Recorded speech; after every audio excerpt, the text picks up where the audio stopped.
하나님 아버지, 광야 같은 이 세상의 하루길 오늘도 출발하게 하시니 감사합니다. 하나님의 말씀을 힘입어 주의 성령의 인도하심을 따라 그 길을 오늘도 믿음으로 갈 수 있도록 저희들을 붙들어 주시옵소서. 오늘 하루도 저희 영혼을 하늘의 양식으로 먹여주시고 저희가 또 하루 사는 동안 필요한 저희들의 모든 것을 하나님께서 그 선하신 은혜로 채워 주시옵소서. 무엇보다 저희를 향하여 주의 얼굴을 드시고 가까이 하여 주셔서 저희가 주님 앞에 온전한 심령으로 이 하루를 살아낼 수 있도록 인도하여 주시옵소서. 예수님의 이름으로 기도드립니다. 아멘. 오늘 새벽에는 히브리서 1장 3절입니다. 히브리서 1장 3절 말씀 보시겠습니다.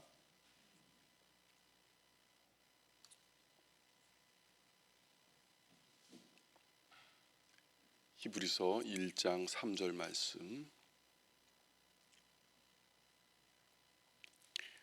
찾으셨으면 다 함께 봉독하시겠습니다. 이는 하나님의 영광의 광채시요 그 본체의 형상이시라.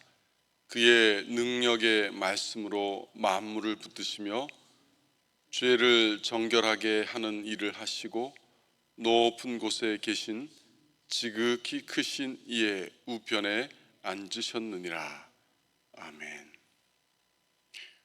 어제 우리가 하나님의 창조에 대해서 살펴봤습니다.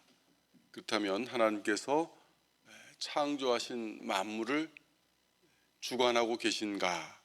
오늘은 그 점에 대해서 살펴보도록 하겠습니다.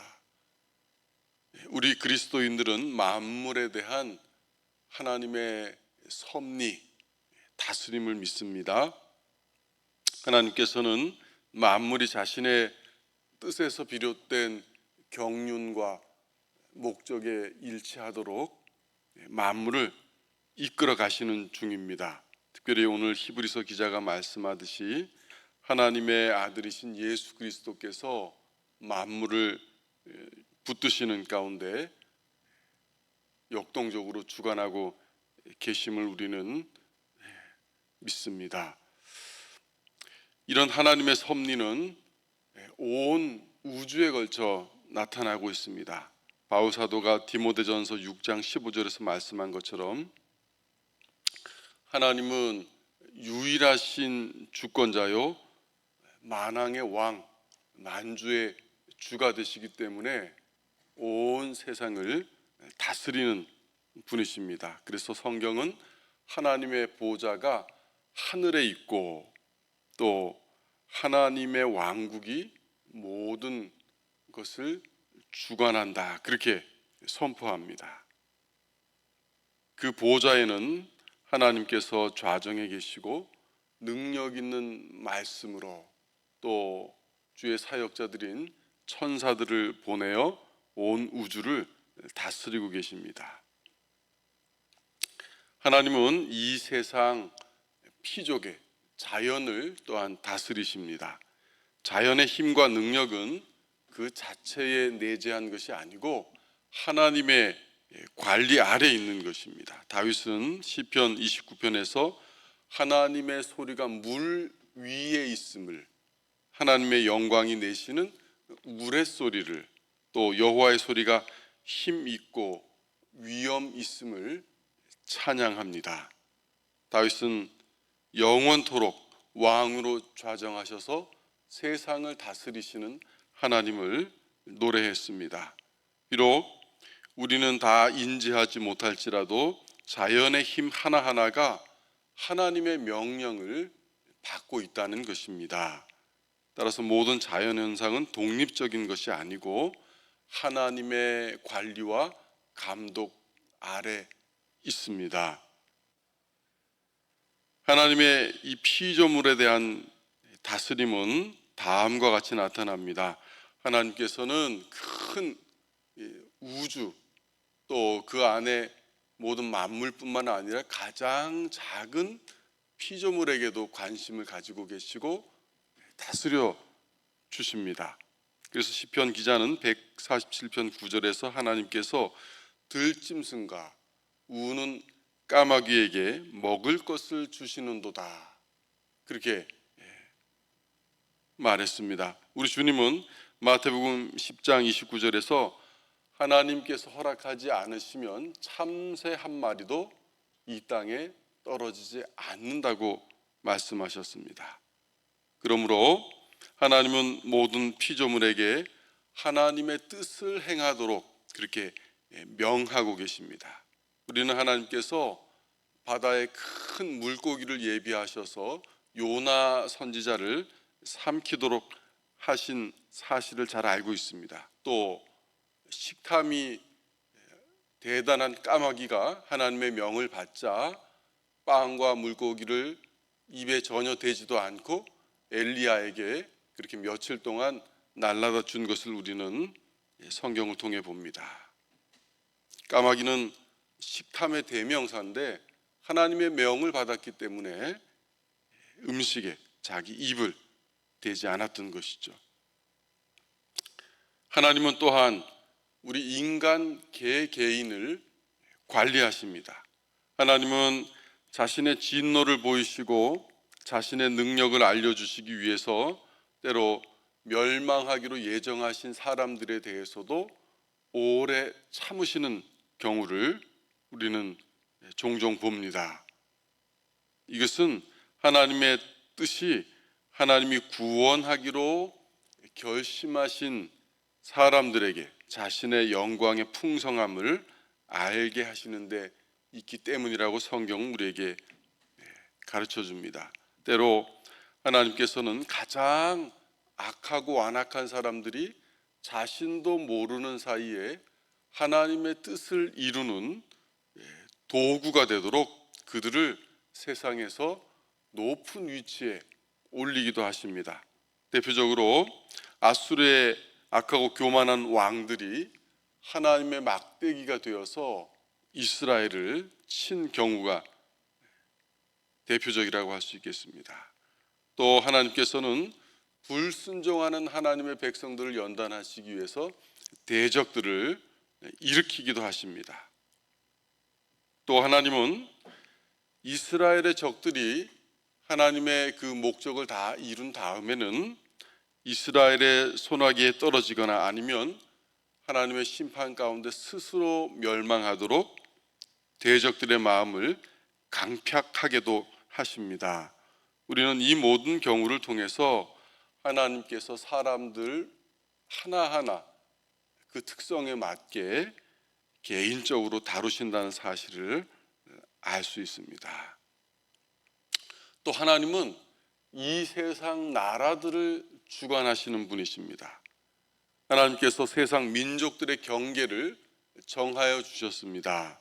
모세는 신명기 32장 8절에서 지극히 높으신 자가 자기 민족들에게 기업을 주실 때, 인종을 나누실 때 이스라엘 자손들의 수효대로 경계를 정하셨다, 그렇게 우리에게 말해주고 있습니다. 하나님은 어떤 나라를 크게도 하시고 또 어떤 나라를 작게도 하십니다. 또한 세상 일 가운데서 어떤 지도자는 낮추시고 또 다른 지도자는 높이기도 하시는 분이십니다. 하나님은 불순종하는 자신의 백성들을 철저히 연단하시기 위해서 이방 국가들을 움직이시고 또 하나님은 자신의 뜻에 합하는 한 세상 나라들이 자기의 길로 가도록 내버려 두기도 하십니다. 그래서 다양한 시대에 불신 통치자들이 하나님의 백성에게 매우 기이하고 때로는 관대한 조치를 취한 것은 하나님께서 이 불신 통치자들이 인식하지 못하는 가운데 그 마음에 역사하신 결과라고 성경은 우리에게 말해줍니다. 대표적으로 고레스 왕이 아닥사스다 왕이 그런 경우로 언급되고 있습니다. 이 왕들은 비록 개인적 삶에 있어서는 하나님께 불순종하고 제멋대로이고 또 죄가 큼에도 불구하고 스스로 선택한 길을 추구하다가 하나님의 뜻을 이루는데 그렇게 사용된 것입니다. 이는 모두 세상 나라들을 관리하시는 하나님의 섭리 때문입니다. 성경은 하나님께서 이 세상 역사를 주관하신다고 우리에게 알려줍니다. 하나님의 통치는 영원하고 하나님의 나라는 대대로 존속합니다.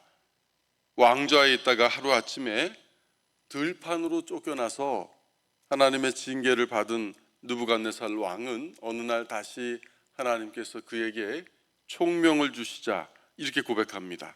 하나님의 권세는 영원한 권세요, 그 나라는 대대에 이르리로다.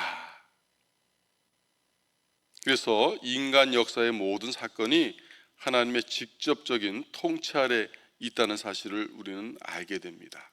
하나님은 때로 어떨 때 역사의 신기원을 열도록 하시고 민족들의 영토를 또 한계를 정해 주신다고 사도행전은 우리에게 알려줍니다. 하나님은 복 주시려는 뜻을 이루시기 위해서 미처 인식되지 않은 어떤 사건이나 과정을 주관해 나가십니다. 대표적으로 요셉을 그 형제들보다 먼저 이집트에 보내신 분은 다름 아닌 하나님이라고 성경은 우리에게 말하고 있습니다. 또 애굽 사람들의 마음을 바꾸어서 하나님의 백성들을 미워하게 하신 분도 하나님이십니다. 이방의 왕 고레스가 하나님의 기름 부음을 받은 왕, 또 내 목자라고 그렇게 성경이 일컫는 이유는 하나님이 그를 부르셨기 때문입니다. 하나님의 뜻을 이루시려는 사건 가운데 가장 현저한 예는 바로 이방인들의 손에 넘겨져 십자가에 달리신 예수 그리스도라고 할 수 있겠습니다. 백성과 관원들은 자기들이 무슨 일을 하는지 몰랐지만 하나님은 그들의 그 잔인함과 폭력을 통해서 죄인들의 구속을 이루신 것입니다. 하나님은 그 아들 예수 그리스도를 통해서 구원받은 모든 나라와 백성들, 즉 교회를 한 몸으로 부르시려는 목적을 역사의 모든 사건 가운데서 달성하고 계십니다. 비록 우리가 현재적으로 다 인식할 수는 없을지라도 하나님이 세상 역사를 주관하신다는 사실을 우리는 믿어야 할 것입니다. 하나님은 또 우리의 모든 여건을 관리하십니다. 하나님께서 인간사에 일어나는 일을 결정하시기 때문에 때로 우리 눈에는 우연처럼 보이는 일도 하나님의 입장에서 보면 필연이 되는 셈입니다. 어떤 일이 인간이 보기에는 우연으로 보일지라도 하나님의 입장에서 보면 반드시 일어날 일이 일어났다는 것입니다. 그래서 성경은 하나님의 뜻이 완벽하게 우연처럼 보이는 일 가운데서 성취될 수도 있다고 우리에게 말해줍니다. 따라서 우리는 모든 사건의 배후에는 하나님이 계심을 기억해야 합니다. 하나님은 사람들의 생명을 단축하기도 하시고 연장하기도 하십니다. 여호와는 번영과 멸망 두 가지를 다 일으키시고 전쟁에서의 성공과 또 재물 얻는 능력, 사람들이 질병에 걸리거나 걸리지 않는 일 모두 주관하십니다. 평범한 일용품들도 하나님의 관심사이고 하나님이 그것들을 다 관리하고 제공해 주십니다. 우리 주님은 공중의 새들이 어떻게 먹이를 구하는지 또 들의 백합화가 어떻게 잘하는지를 보며 우리에게 하나님이 너희를 그렇게 돌보신다, 그렇게 믿으라고 촉구하십니다.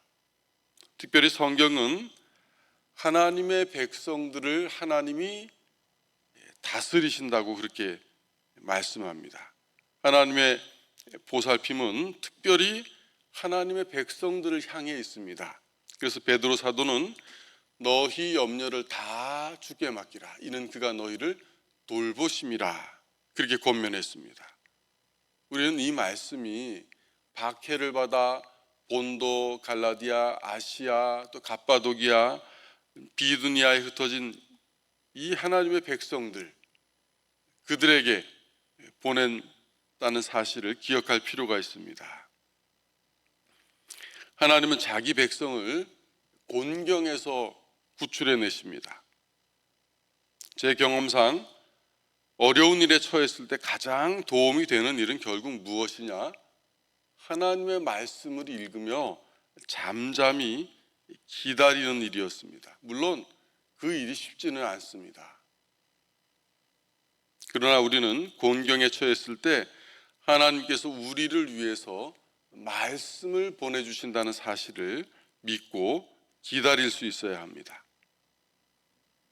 하나님은 때로 자기 백성을 연단하시기 위해서 필요한 경우에는 얼마 동안 대적들에게 넘기기도 하십니다. 특별히 범죄한 백성들을 심판하시고 연단하실 때 하나님은 그 방법을 사용하셨습니다. 그렇다고 하나님이 자기 백성이 핍박받을 때 그냥 내버려 두시는 것은 아닙니다. 그때도 우리는 하나님이 그 모든 과정을 주관하고 계신다는 사실을 기억해야 합니다. 바울은 이 일을 믿었기 때문에 옥중에서도 낙심하지 않고 여러 교회에 필요한 편지들을 보낼 수 있었습니다.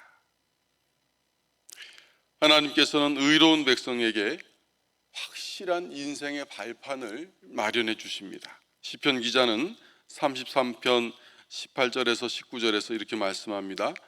여호와는 그를 경외하는 자, 곧 그의 인자하심을 바라는 자를 살피사 그들의 영혼을 사망에서 건지시며 그들이 굶주릴 때 그들을 살리시는도다, 그렇게 고백했습니다. 바울 사도는 빌립보 교회에 보내는 편지에서 하나님이 예수 그리스도 안에서 영광 가운데 그들의 모든 필요를 채우실 것이라고 오히려 자기보다 빌립보 성도들을 권면하고 있습니다. 모든 상황, 모든 일을 주관하시는 하나님의 섭리를 믿지 않았다면 바울이 그 목숨이 경각이 달려있는 옥중에서 어떻게 이런 말을 썼겠습니까? 하나님은 우리 인생의 모든 것이 하나님께서 우리를 위해 고려하고 계시는 영적인 유익과 영원한 유익을 위한 것이라고 그렇게 말씀해 주셨습니다. 그래서 우리는 사도를 따라 이렇게 고백할 수 있습니다. 우리가 알거니와 하나님을 사랑하는 자, 곧 그의 뜻대로 부르심을 입은 자들에게는 모든 것이 합력하여 선을 이루느니라. 마지막으로 우리는 하나님의 섭리에 사탄에 대한 관리도 분명히 포함되어 있다는 사실을 기억해야 됩니다.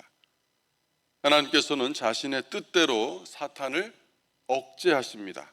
이 사실은 욥에게 나타난 일을 통해 분명히 알 수 있습니다.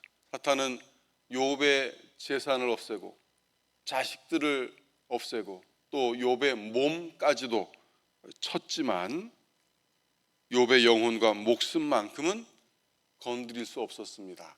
하나님께서 허락하지 않으셨기 때문입니다. 하나님은 때로 사탄에게 가장 지독한 악을 행하도록 그렇게 하시지만 그럴 때조차도 사탄은 하나님의 통제 아래에 있다는 것입니다.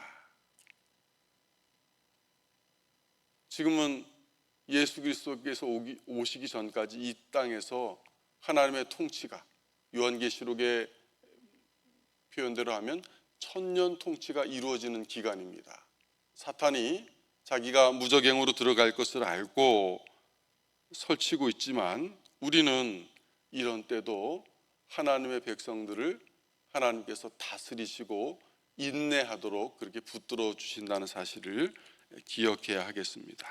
사실 이런 일들이 성경에 나와 있고 우리가 믿음으로 받아들인다고 하지만 이런 일들을 우리가 다 이해할 수 있는 것이 아니고 때로는 당혹스러운 일을 만나면 우리는 본성상 왜 나에게, 왜 우리 교회에 이런 일이, 이렇게 묻는 마음이 우리 안에 있습니다.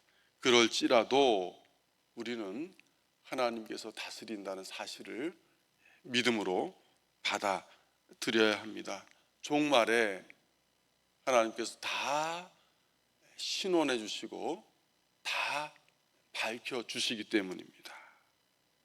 우리는 평강의 하나님께서 속히 사탄을 너희 발 아래서 상하게 하시리라는 그 말씀이 이루어지기를 기도해야 됩니다.